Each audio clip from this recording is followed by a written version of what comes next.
አንዳንድ ሰዎች በኢትዮጵያና በኤርትራ መካከል ችግር የተፈጠረው የኢትዮጵያ መንግስት የቀይ ባህር ጥያቄ ስላነሳ ነው ብለው ይላሉ፣ ያስባሉ፣ ይተነትናሉ። ግን አይደለም። ኤርትራ ከተፈጠረች ዘመን ጀምሮ በኢትዮጵያ መንግስትና በኤርትራ መካከል ኢሹ ነበረ፣ ታውቃላችሁ።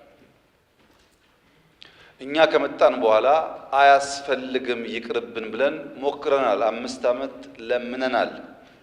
ጸቡ የተጀመረው ብዙዎች እንደሚያስቡት የቀይ ባህር ጉዳይ ሲመጣ አይደለም።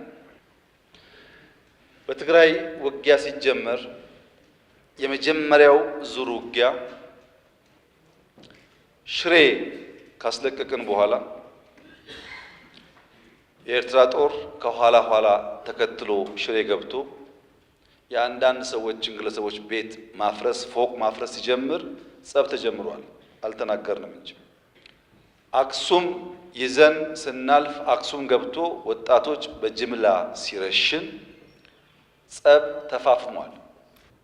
አድዋን ይዘን ስናልፍ አድዋ ሄዶ ፋብሪካዎች ሲፈታታ ሲሰርቅ ጸብ ተጋግሏል።